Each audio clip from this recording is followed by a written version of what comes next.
Late in the month of August in 2005, the United States was devastated by Hurricane Katrina.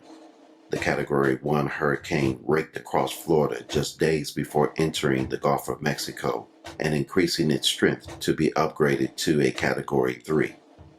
It plowed across Louisiana, Mississippi, and Alabama, leaving over 1,800 casualties in its wake and causing over $81 billion in damage, nearly tripling damage estimates incurred in 1992 by Hurricane Andrew.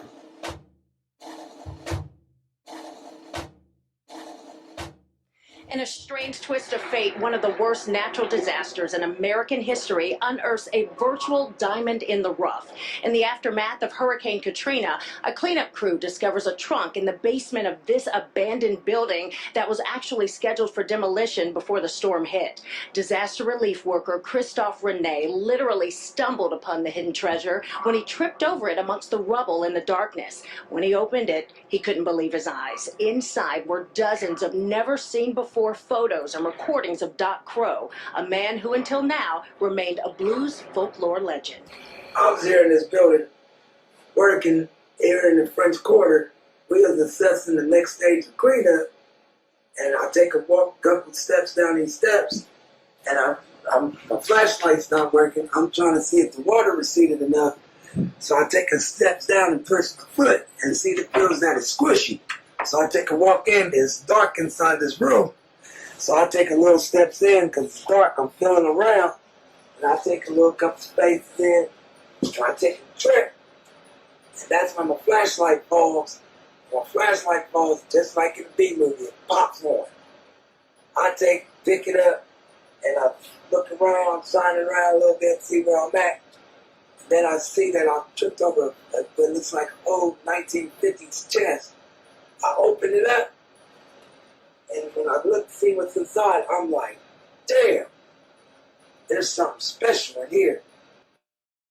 Legend had it that Doc Crow was a blues man who traveled the famed Chitlin Circuit and was said to have worked with and inspired well-known performers such as Muddy Waters, Wilson Pickett, Ray Charles, Billie Holiday, and many more.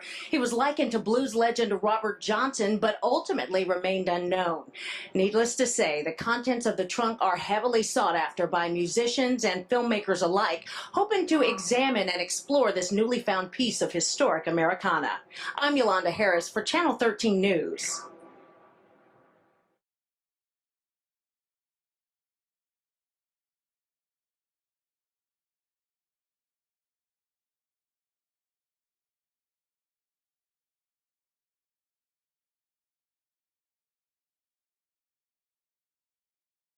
I'm gonna wake up in the morning, enjoy the sun outside, grab my lady, take her for a drive. No, I don't wanna worry, nothing break my stride, 'cause I'm gonna be rich one day before I die. Gonna play my guitar from when the sun comes up. Gonna pour me a drink and sip from my cup. In the mid-1920s in Biloxi, Mississippi, sharecroppers Willie Jameson and his wife Bessie May are expecting a child. A modest shack would serve as a gateway for the new life that would be filled with wonder and despair, beginning with the death of its mother during birth. In a fit of rage, Willie attempts to kill the baby, blaming him for the death of his wife, but he is stopped by the attending doctor who takes the baby for his own safety, leaving Willie to mourn for several years. The doctor, John Devereaux, a Milano, raises the boy in a cultured lifestyle until field work becomes too much for Willie to bear. He returns to gather his boy and immediately puts him to work. Willie is a relentless taskmaster and abusive alcoholic father who constantly takes out his anger and frustration on his son. A turbulent upbringing such as this would drive most to the brink of madness. but the boy would grow into a resilient young man by the name of Robert Earl Jameson, and he would take his horrific experiences and express them in a different way, in music. Hi, my name is Carlton Poole. I'm from Dayton, Ohio, and I created my own website called The Deep Pool, where I review music. Young people ain't got a clue about this guy. The reason being is because normally when you want to find out something about someone or somebody, you can check the history by going into the books or checking the web. Not this guy. He ain't in no books. That's why I had to put him in my book. He is a part of history. So, when I heard about this trunk being discovered, naturally I was very interested in examining the contents. But I have to be honest with you, I heard a lot of stories about him, and I really didn't put a lot of stock into this being real. I kind of wrote him off like Bigfoot or the Loch Ness Monster kind of myth in the South. But I hopped on the first thing flying in New Orleans. And when I got there, I met up with a few curators, and I had to go through a little red tape. But I was able to listen to 16 of his tracks with the promise that I wouldn't publish anything until his estate approved it. Well, it was published through the New Orleans Tribune in 1 month. I remember the last few words I said in my review about Doc. It said, in school, you learn the basics of education: reading, writing, and arithmetic. Doc Crow has the basic 3 R's in blues: rawness, roughness, and realism. Doc Crow's music is authentic. I mean, it grabs hold of you, and it don't let you go easy. It's the kind of music that, when it's playing, you are living the moment right there with him. You're experiencing everything he's experiencing, and you will continue experiencing that moment until that record stops. My opinion, Doc Crow is a true storyteller and a one-of-a-kind musician.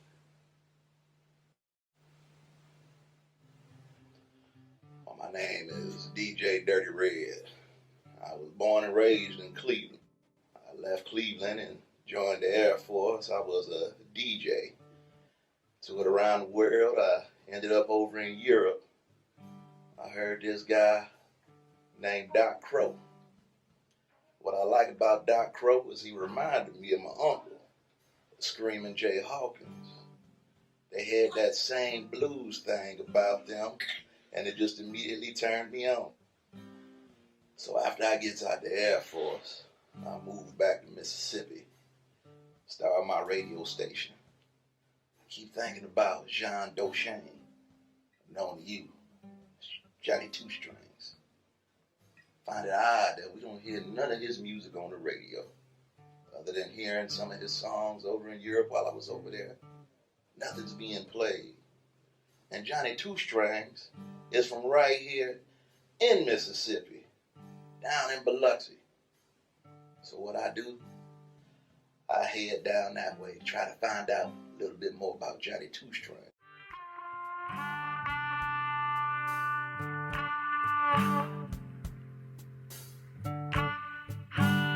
Although a native of Cleveland, Ohio, Red moved to Columbus, Mississippi to be close to Columbus Air Force Base for job security reasons. His researching of Doc Crow would lead him on a path to meet a woman that would change folklore to fact.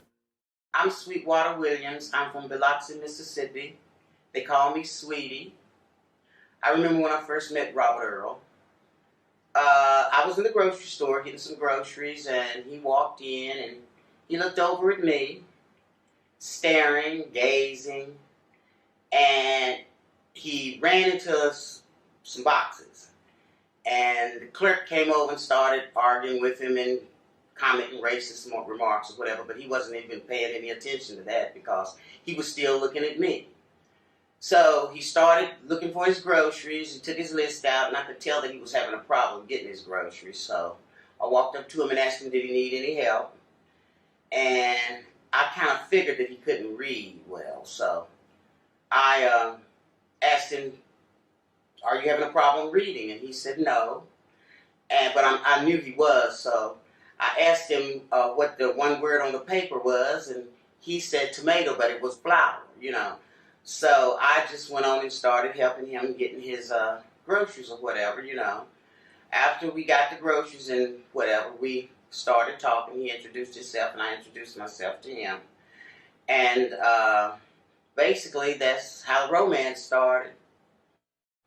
I was going over to Robert Earl's house to help him with his reading, and I noticed that his father was just so hard on him and physically beating him and making him work hard in the fields, and I really felt bad for Robert Earl. Willie's abuse was almost routine, beatings in the evening and labor during the day. At night, Robert Earl would wait until after Willie had gone out drinking to sneak Sweetie over to study. During his day work, he would recite poems that he and Sweetie had gone over the night before. One day on the way to the market, I walked by the levee, and I happened to look up at this building, and there was Robert Earl's father, where he had been lynched, hanging down. Oh, it was a horrible sight, horrible sight. So I couldn't believe it. I ran back and told Robert Earl that his father had been lynched and was hanging down by a building, and Robert Earl came down with me back to the levee, and there was people standing out there. They just couldn't believe it, and I was so upset it was unreal, crying, and I leaned on Robert Earl, and I looked up at Robert Earl, and Robert Earl had no emotion at all. I kind of figured he had no emotion because of the way his father had treated him so bad all his years of his life. So it was just a sad, sad situation that happened. And I just don't know. Robert Earl just had no feelings at all, at all. After the death of his father, Robert Earl would invert and begin to slowly transform himself into someone totally contrary to who he once was. He began to smoke cigarettes. He grew a beard and began to dress differently. He would no longer wear the overalls that his father made him wear. Instead, he would don a shirt, tie, suspenders, and a straw hat. His attitude would change about working the fields. He began to slack on his duties and also pick up a habit that he once despised. After Robert Earl's father died, they gave me possession of the house, and we got married. I moved in. I had my first son, a little boy, Robert Earl Jr. And he was working in the fields, and, you know, we were doing okay there for a minute, and then all of a sudden, he started arguing and he started drinking. And then I was pregnant on top of it, and that just didn't sit well with me. So he jumps in his car and leaves and was gone for a whole night. I didn't see him till the next day. So when he comes back in, I'm saying, Robert Earl, where you been? He wouldn't tell me where he'd been, but he had a guitar in his hand. I said, where'd you learn how to play a guitar, nigga? He says, I don't know how to play a guitar. So I don't know where he had been at or what. Then all of a sudden, he went there and he started playing the guitar. And it didn't sound too good at first, and then eventually it started sounding like music. I don't know where he learned how to play it at. Legend has it that on that night, Robert Earl drove his car some 300 miles until it stalled at the crossroads of Highway 61 and 49 in Clarksdale, Mississippi. There he would meet and make a deal with a man who would change his life forever. When back at home, Robert Earl would spend many nights isolating himself in the bedroom while learning his guitar. A couple of days later, we were on our way to the market, and we passed by this place that was having a talent show. And the winner would win $20. All you had to do was pay 25 cents to enter. So Robert Earl wanted to enter, and we just had a couple of dollars to buy some groceries at the store. So when we got to the store, we got our groceries, And then one item that we needed, they didn't have. So that left us with like 35 cents, so we had money for him to enter into the contest. Robert Earl was nervous before he went on, to the point where he was even throwing up. And I said, Robert Earl, you don't have to do this if you don't want to. Just forget it. He said, no, I got to do it because we need the money for bills and everything. And my crops is not doing that well. People ain't buying vegetables like they used to. So he was determined he was going to do it. So he went on. The MC introduced him as Doc Crow. And I'm saying, who is Doc Crow? To myself, I ain't never heard of no Doc Crow before. And he went on and introduced him as Doc Crow. And I'm saying, wow, who is this? So he went on to sing Johnny Two Strings, and the crowd went ballistic. They just went berserk. Women just went crazy. I wasn't mad or jealous because that was my Robert Earl, and he sounded good to me. And he won the contest.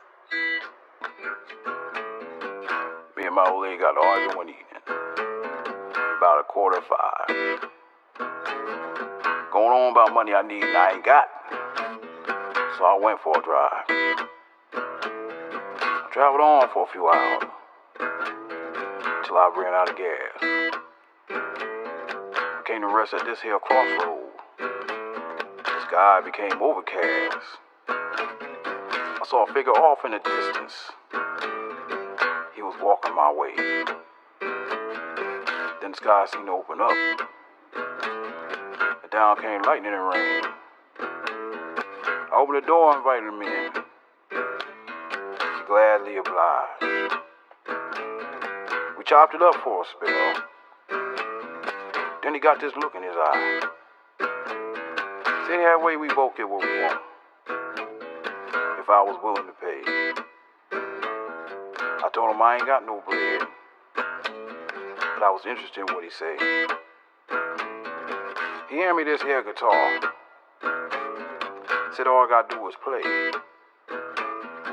Asked for his payment in a deal. He come see me one day. No more words were spoken.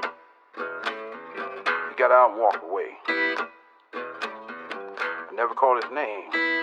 He was gone quick as he came. I looked down at that guitar. It only had 2 strings. But when I started strumming, boy, I make them 2 strings sing. They call me Johnny Two Strings. New Orleans, I'm John Two Strings. And so about that time, a man walked up to Robert Earl and introduced himself as a promoter, Harry Lewis, from the Chitlin Circuit. And he wanted to know if Robert Earl would be interested in going out with him on his tour because he had lost one of his guys to an accident for a couple of weeks. So he told Robert Earl he would pay him like $50 a week and $50 in advance, and we need the money. So of course Robert Earl said, sure, you know. And I gave Robert Earl the okay to do it, and of course we needed that money. That $50 in advance was going right in my hand. So he accepted, and that's how he wound up going on tour with Mr. Lewis. That night, we went to bed, and everything was fine. We'd had a good time at the juke joint or whatever. He woke up with this terrible nightmare, just screaming and hollering. Woke both of us up, you know? And I'm saying, Robert Earl, what's wrong? What's wrong? He wouldn't tell me what he had dreamt about or nothing, you know. But it scared me to death. And then the next day he went out on tour, but it was still in my mind him having that terrible, terrible dream. And he wouldn't tell me about it. Doc's nightmares would become more intense to the point that he would force himself to stay awake for several days at a time, occupying himself with his music. His commitment to his craft would show in his performance, and the crowds would love it. Although he was new to the circuit, word of mouth would spread and Doc Crow's fan base would grow quickly. Okay, Robert Earl, he gets back off from touring, and he had enough money to buy a few things for the house, secondhand things, but they were nice things. He even had money to buy a car. We really needed a car, so that was really nice. And things was going fine, and then all of a sudden, the money got funky again. So he called the circuit man up and asked him, did he have anything that he could go on the Chitlin Circuit with him again? And he said, yeah. This time it was for 4 weeks.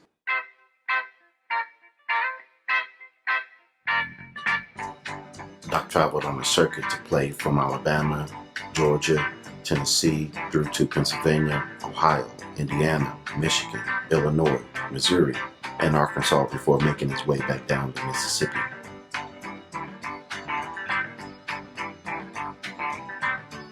The so-called clubs were old shacks or neighborhood stores by day and happening hotspots by night. The jukes were jumping with good music.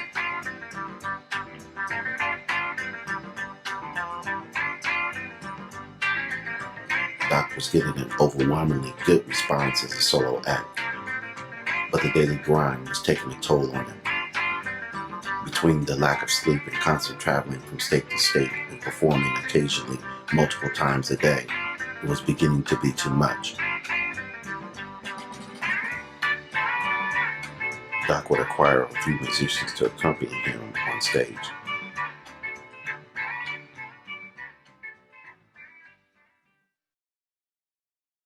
Well, I'm Joseph Bonham Dunn. I got the name Bonham from Doc.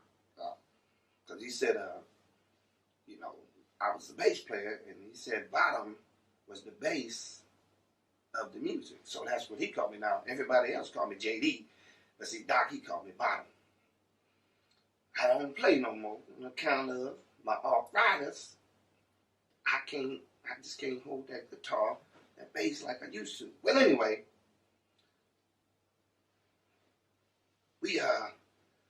what I can remember most about Doc was we were set to play at this club it's called Club Handy in Memphis. And we get there about 2 days early for the R&R. And, we had just played 4 days in 3 cities. So we was a little tired. So we gets there to the motel. So we unpacks and we head on down the road to this little diner, to get the usual. We got the usual fried hobo steak with some French fries and a Pepsi Cola. Now, y'all call them bologna sandwiches nowadays, but we call them fried hobo steak. So I got mine with cheese because I like my cheese. You understand?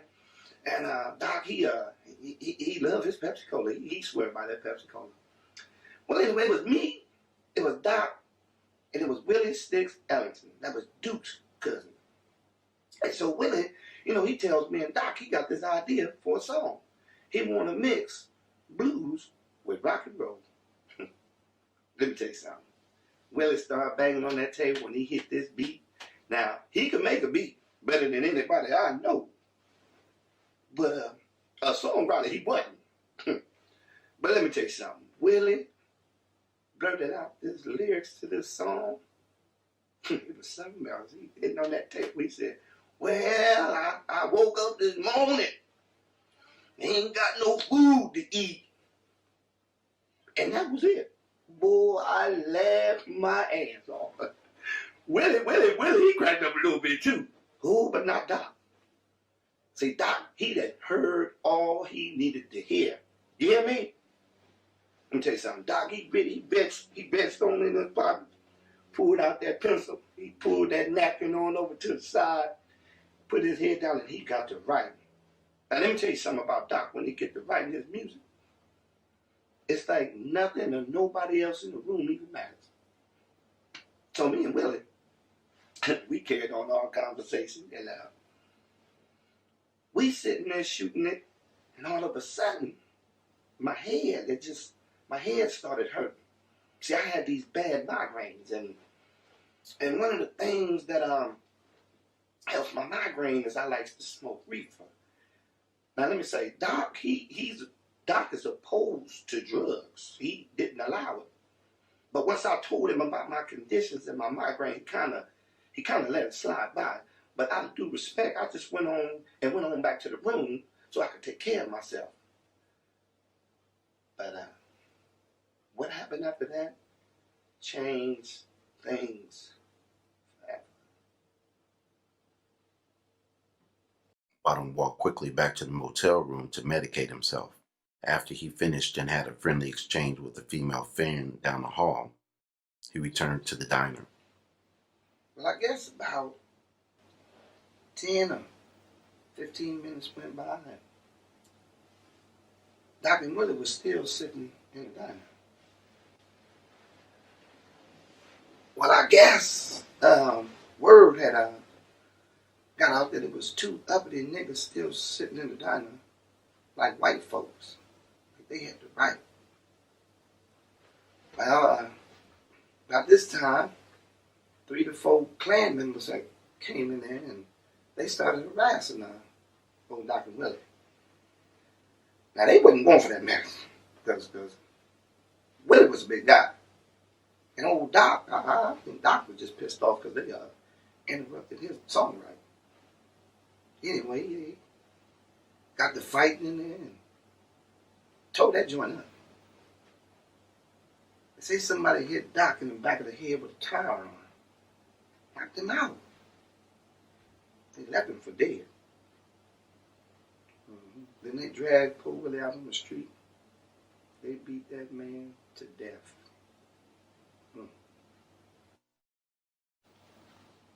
I can remember sitting in that hospital, waiting on Doc coming around. He had a concussion, nice sized gash in his head too. Took about 7 stitches to close it up. Well, he finally came around 2 days later. Boy, he woke up swinging like he was still in the fight. Hell, he almost hit me. But when he finally calmed down, I told Doc that Willie didn't make it. Well, he said he saw it.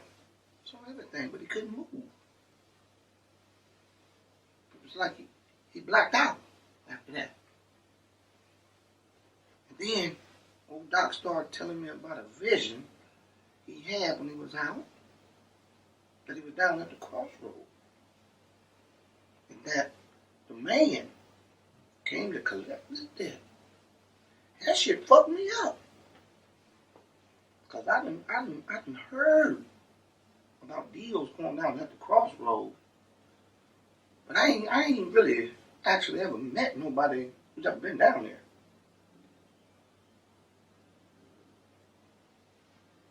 Now, after a while, old Sunbeam came to the hospital to check on Doc. At the club on the, that's what we call him, Sunbeam. Came down to check on Doc and well, for one, to see if Doc was okay. But Wally came to make sure Doc was going to perform at that club tonight. And he went on and told Doc, he said, hey, listen, if you ain't going to play, you ain't going to get paid. Now, Doc was in bad shape, I'll tell you that. But see, about his money, and he told him, he assured that man that we were going to perform at that club tonight. Yes, he did. Now, after Sunbeam left, Doc tried to get out of bed and he fell to the floor. So I went over and I gathered him up, and I decided I'm going to help him out. So I took out some weed and started rolling it up, because that's what helps me out. And I sprinkled a little powder in there, a little cocaine. And I told Doc, I said, this ought to help a little bit with the pain. So I know Doc had to be pretty much in pain, because he didn't even argue with me. And I knows how he feels about drugs. So I went on and I lit it up and I took a drag and I passed it to Doc, and he smoked that whole thing in 3 pulls. And let me tell you something. We performed that night. Woo, we performed that night. Woo, let me tell you.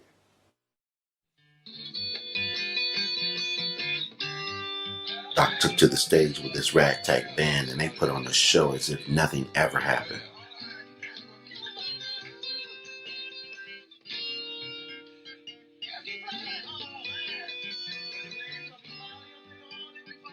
The fans would say that it looked like Doc and crew were having more fun on stage than they were down in the crowd. Unfortunately, Doc found a new release in drugs. Now, when we got done, we gathered up all of our things to exit the stage. But old Doc walked back out on that stage and he grabbed this electric guitar that was left out there for the next act. And he walked up to the mic. Now, we all looking around at each other like, what the hell is going on? Because, see, we never discussed this. So now the crowd then got quiet. The spotlight then came right down on Doc. And Doc leaned in and he said, this is called New Blues. Mm-hmm. Then it came in with a guitar intro. And he just roared out the lyrics to the song. Well, I woke up this morning and I ain't got no food to eat. Let me tell you something. Chills went up my spine that night. Because that was Willie Stick's song. Now, mind you, that he never performed this song before. He never even finished the lyrics to the song. For the simple fact he wrote them at the diner that night. And he had been in the hospital all this time. He performed that song like he done it 1,000 times over. Now mind you, this was the first time Doc ever played electric guitar. He brought the house down. And as the crowd was cheering, old Sunbeam walked out on that stage. And he played Doc right in front of everybody. Now that was something. Later on, leaving out the back door, there's a bunch of cheering girls out there waiting on us. But this wasn't nothing new to us because Doc, he messed around with a lot of women. He had a woman in almost every city that we were in. But this one, this Creole girl, she parted that group like the Red Sea. We all wanted her. Hell, I wanted her. But she went straight to Doc, and that was all she wrote. Her name was Delta Swampay. She was fine wine, sweet as sugar, but more trouble than the devil himself. She put a spell on that brother. He was hooked ever since. Well, my name is Delta Swampay. I'm from Manville, Louisiana, just north of New Orleans. Hey there, mama. Yeah, I'm talking to you. 'Cause you sure looking pretty in those high heel shoes. Now if you're looking for something or just someone to do, won't you come up and see me? Old Doc's got something for you. I say, hey there, mama. Now don't you turn up your nose. You want someone to please you and buy you fancy clothes. You say your old man left you with 4 mouths to feed. Well, won't you come up and see me? Old Doc's got what you need. I met Doc not too long after his friend got killed in Memphis by the KKK.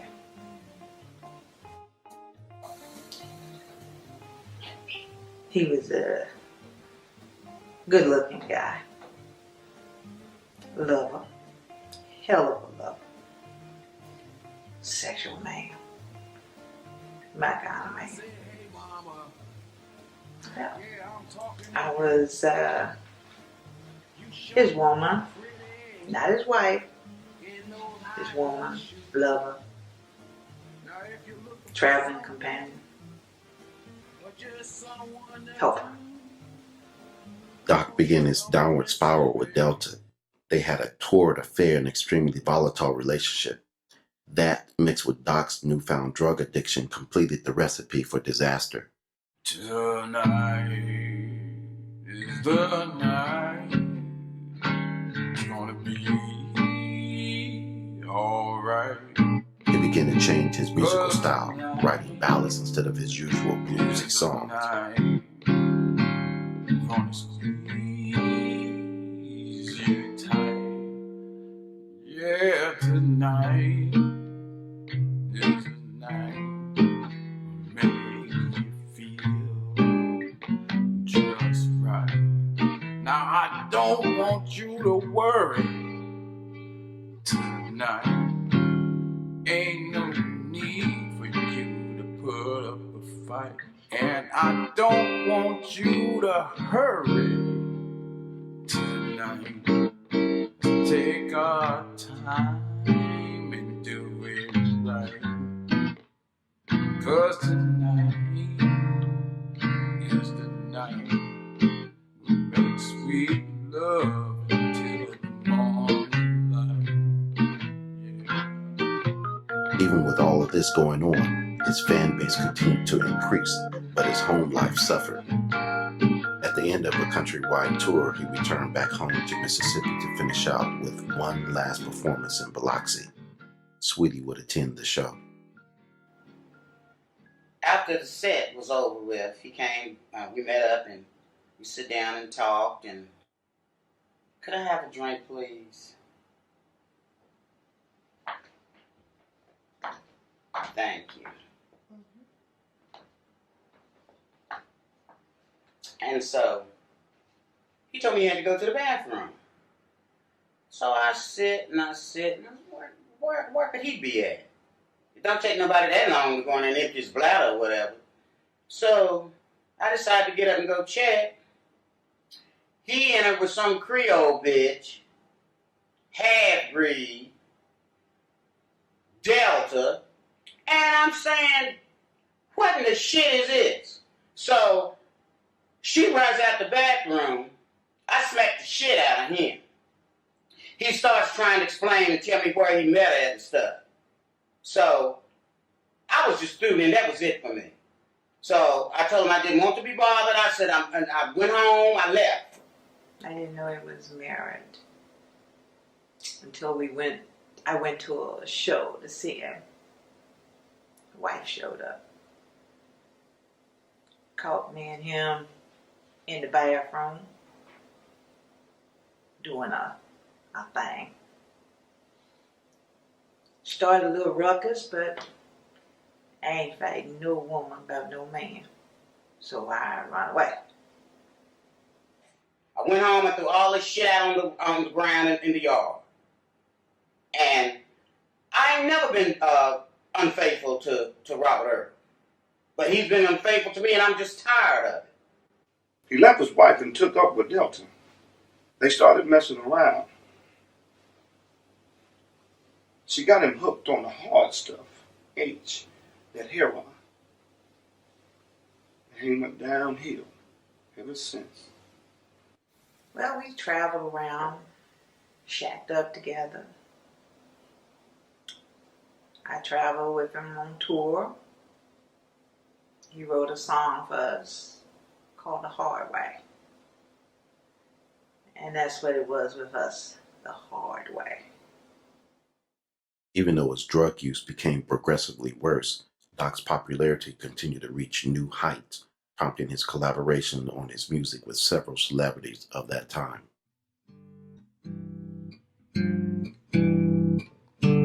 I've tried to do things my way, ignore what people say. I found, unfortunately, I like to do things the hard way.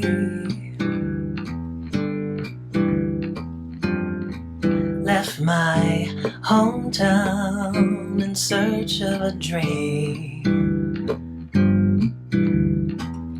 Hit the West Coast lost where the streets are mean. I found, unfortunately, I like to do things the hard way.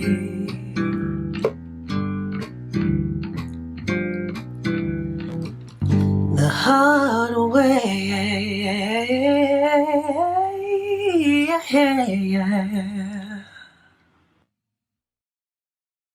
With his constant touring and news of collaborative works and relations with mainstream black artists, Doc's popularity soon makes his way above the radar and piques the interest of white America.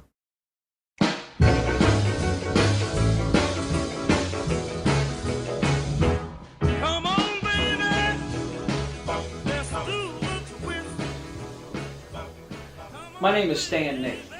I'm the great nephew of Sid Nathan, the founder of King Records in Cincinnati, Ohio.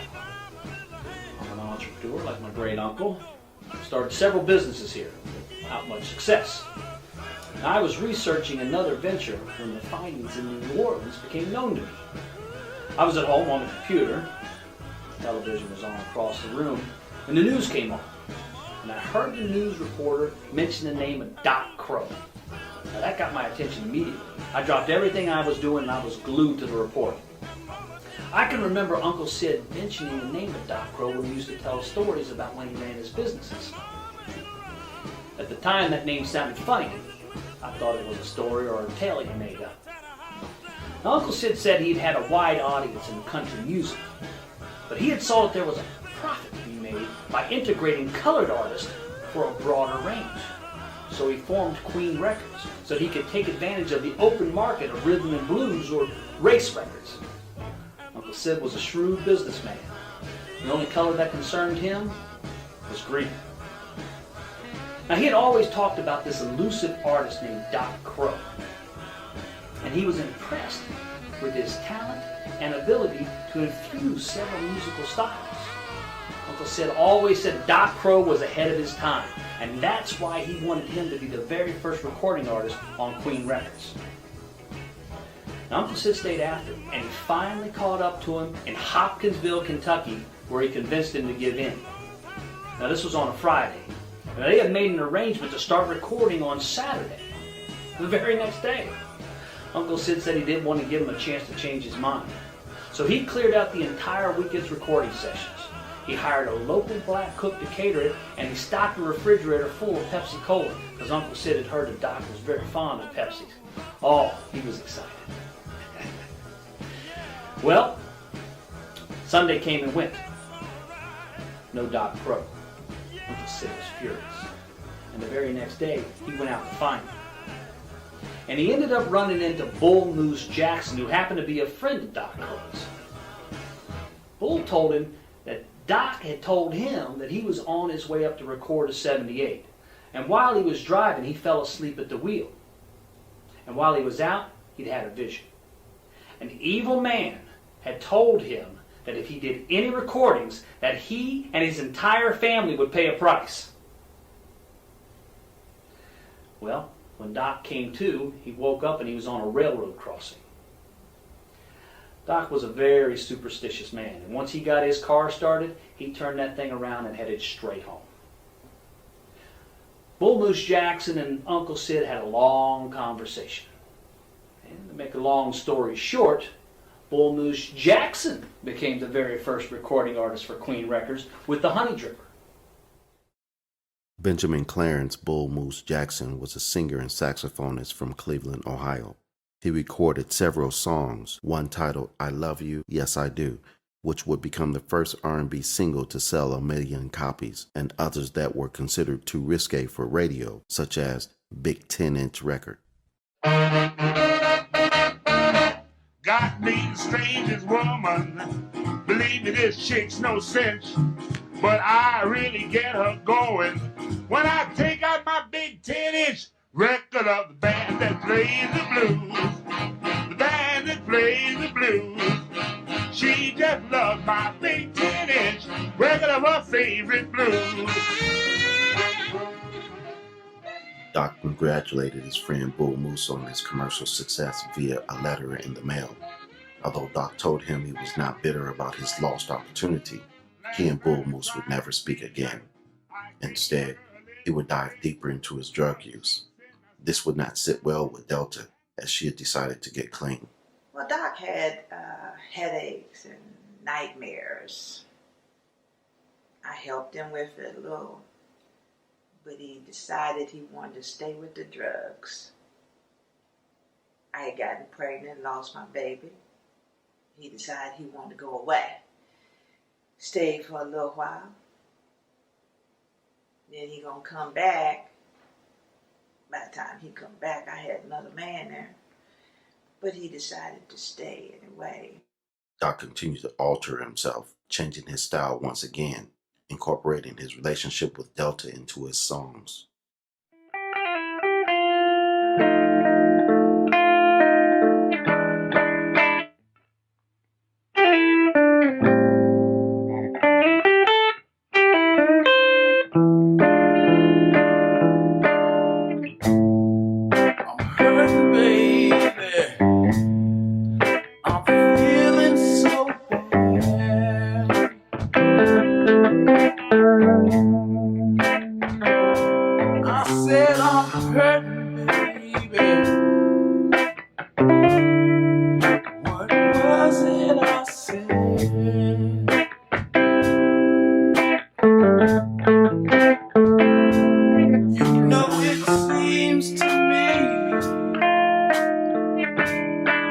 When I'm hurting, you're glad.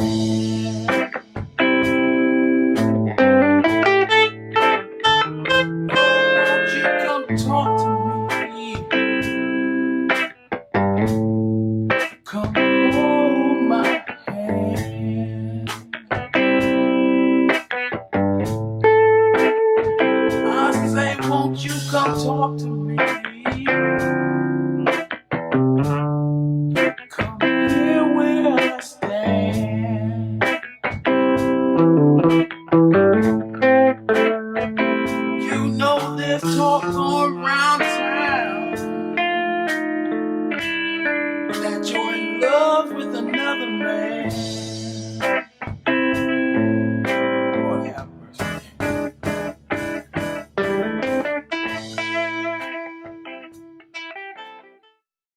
Between all that drug use and arguing and fighting, we just couldn't take it no more. About a year later, the band, we split up, and I ain't heard from Doc since then. I guess drugs got the best of him. He left. I never did see him no more. But I told him he could never leave me. He was always going to be my man. Doc's breakup from Delta would amp him to change yet once again, this time making a country-style song, going clean cut while heavily drugged.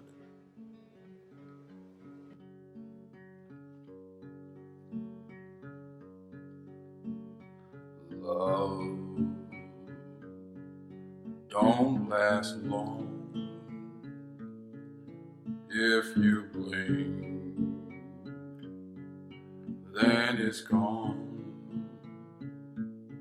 Just like the sun high in the sky, it goes away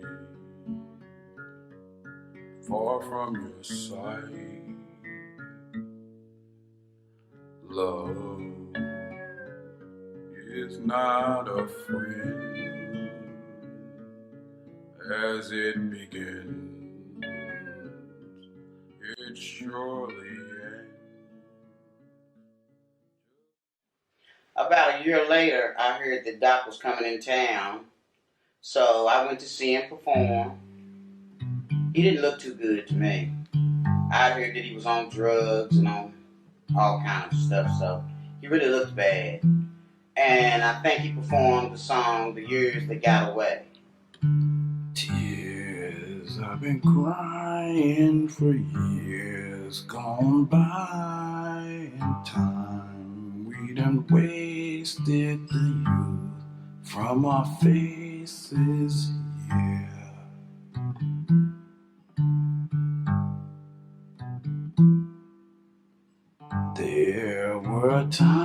when we was alive, whole life before us, my, how time fly. But time is not promised, my friend, and I'll be with you till the end. We must cherish today,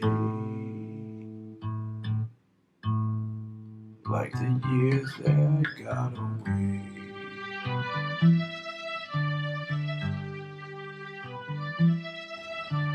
As I was leaving, Robert Earl spotted me.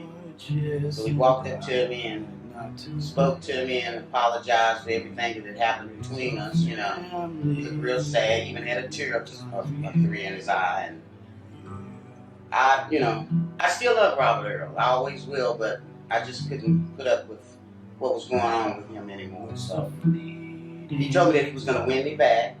So we'll see. That's what I said to myself then. I said, we'll see. But time is not promised, my friend, and I'll be with you till the end. We must cherish today, like the years that got away. I heard he finally left that Delta. Started getting his life back together. Planned on getting back with his wife. Like the years that got away.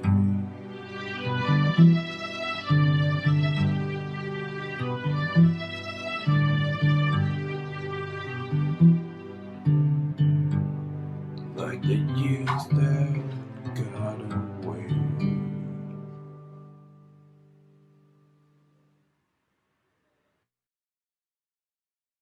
A month or so, I started getting letters from Robert Earl and telling me about how things was going and the nightmares and the women, and he told me that he wanted me back, and I don't know. I want him back too, but I don't know yet, So he said that he was going to cut a record for the radio, and that he was going to be coming back to Mississippi, and that he'd like for me to come and see him, or he'd come and see me when he got back to Mississippi. On the day of the show, when Robert Earl was supposed to be coming in town, I was getting ready, and I heard a knock on the door for me. I went to the door, and nobody was there. And it just started pouring down, raining and thundering all of a sudden. Just rain, just gushing. And I went on to the show, and Robert Earl never showed. So I don't know what happened. I don't know whether he was in with his drugs again or what, his women, I don't know. But he didn't show for his show. About 3 months later, I received a package from Robert Earl. And he was telling me how much he missed me and he wanted me back and he was going to come and get me. And said that it was a record. It was a record that he had made. The name of it is Up Yonder Way. It's a record that tells about, it reminds me of our relationship and how much we loved each other at one point. And now, I haven't heard from him anymore since I got this record, and I don't know if I ever see him again. So, about 6 months later, I just decided to have him a memorial service and hope one day that maybe he'll come back. I don't know. But that's, that's the way it was with me and Robert Earl Jameson. Say I'm ready, yes Lord, I'm ready, Lord, Lord. Lay my burden down and head up yonder way. Say I'm ready, yes Lord, I'm ready, Lord, Lord. Lay my burden down and head up yonder way. Well, I can see that times are changing and my life needs rearranging. Ain't no more hesitating, thankful Lord what you gave me. I'm heading on down the line and I'm running on out of time. This old soul's trying to make it on home. Say I'm ready, yes Lord, I'm ready, Lord, Lord. Lay my burden down and head up yonder way. Say I'm ready, Yes, Lord, I'm ready, Lord, Lord. Lay my burden down and head up yonder way. You know, I feel like, and it's not just my opinion, that Delta Swampe has something to do with his disappearance.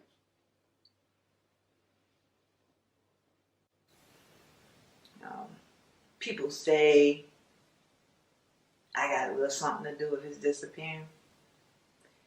That don't bother me. All I know, I told him when I first met him, he was always going to be my man. Like I say, it don't bother me. The memory of Doc Crow disappeared until after his materials resurfaced in New Orleans.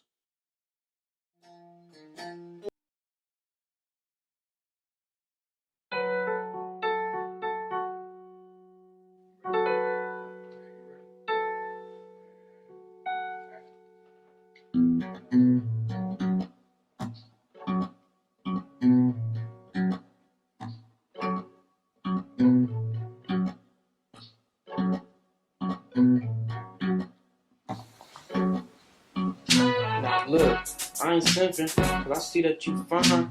Usually, dude like me likes to take his good time, but in this case, I pursue. Send a bottle of wine, I keep my piggy bank open. I like to fill it with dimes, as you can see. Be with me, that's just what I propose, cause you stand out like a model in a room full of.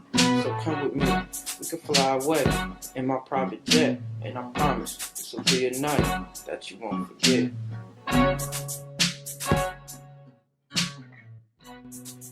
My name is Cleveland, and I'm from Detroit, Michigan. As you can see, the Red Wings, and I'm a hip hop music producer. My association with Doc Crow, you know, I was just a baby boy in the time era when Doc Crow was performing.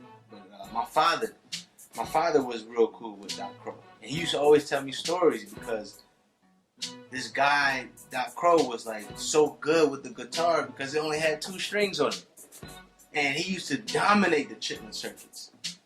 And I remember this one story that stood out. My father was telling me about, because a lot of people don't know, my father was at Tamala Records and then left a year later with Berry Gordy and Motown. And he told me this one story about Doc Crow came to the Fox Theater in Detroit.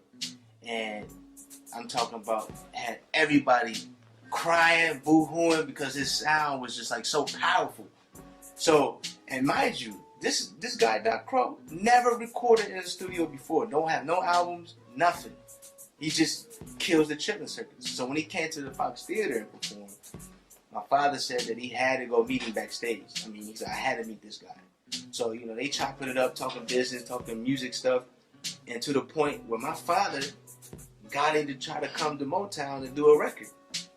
Now, what I've been told is, well, first of all, my father was saying that he was so excited to get Doc Crow to come to his studio. He went out, bought him champagne, cigarettes, women, you know, and they had a good time. But see, the funny thing about it is that the whole time that they was recording, it was like on some like voodoo type stuff, because when Doc Crow left and my father came back to the studio the next day to try to listen to the tracks, nothing. Not one sound on the track. And no one knows what happened. Like how it's just like something mysterious just happened. So, Doc Crow's music was just like phenomenal. And I remember the first time I heard, you know, someone in the neighborhood found these old crates of Doc Crow and my father's music. And I jumped on that right away. I had to figure out who got this so-called mysterious music. So when I went to go get the music and played it and recorded, I mean, as a music producer, I mean, it's just something about certain sounds that you hear. It just clicked. Like I knew that I could remaster this song and put one of my artists, Young X, and re-record it and remaster it and make it sound like something legendary. And yeah, we gonna take over. You know, sampling Doc Crow's music. Yeah, it's kind of cool. It's like I feel like I got a part of my father now. It's like history in the making. You know, like my father left a legacy for me, you know, to carry on. As far as his disappearance, I mean, I don't know. It's kind of like on some Machiavelli type stuff. Like he just vanished, just poof, just gone. I mean, who knows? Like he could be still alive somewhere, or maybe not. Uncle Sid was always a man of completion, follow through. So when the trunk of Doc Crow materials was found in New Orleans, I thought to myself, hey, here's an opportunity to fulfill that arrangement that they had. We could take advantage of the already branded name of King Records and capitalize on the newfound popularity of Doc Crow. That's why I formed King Me Records. I'm currently in negotiation for materials right now. You see, Doc Crow was just ahead of his time.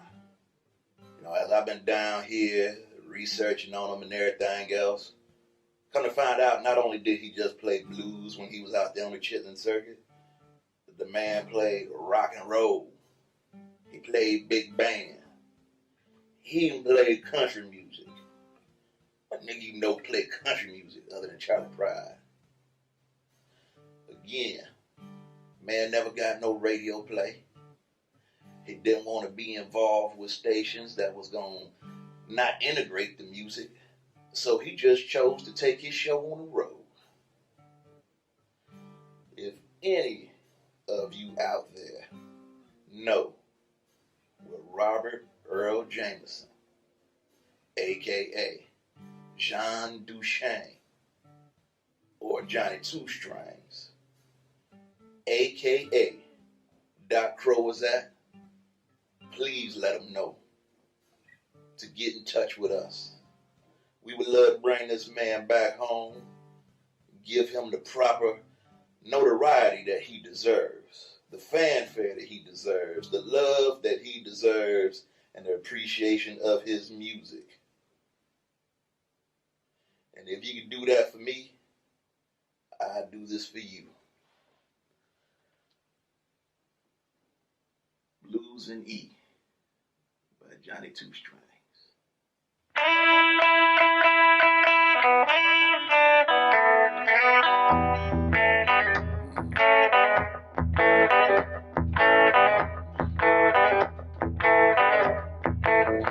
Well, I go to see my baby. I knock hard upon the door. Yeah, I go to see my baby. I knock hard upon the door. So I look through the window and see another man's shoes on the floor. Think I'm gonna go get my gun. Richard, you got your gun? Well, let's go have some fun.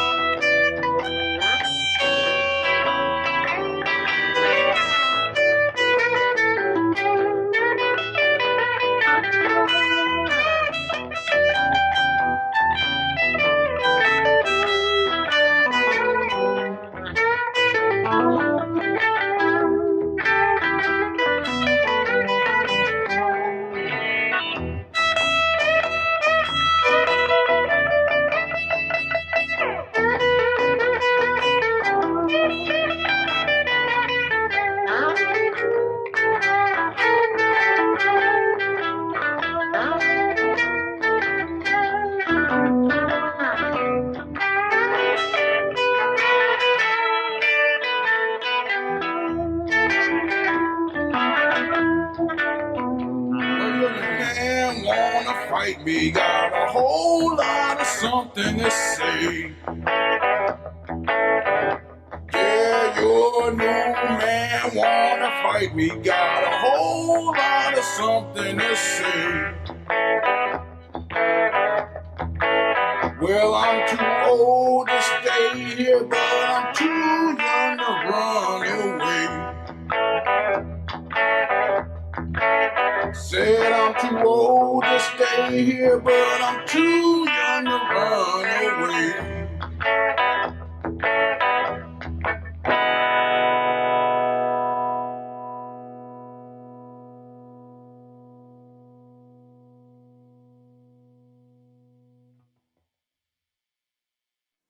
You know, this young generation, you know, we salute you, and we're gonna keep it going. We're gonna keep it pushing. We're gonna make good music, good positive music, and touch the people like you touched the people in your era.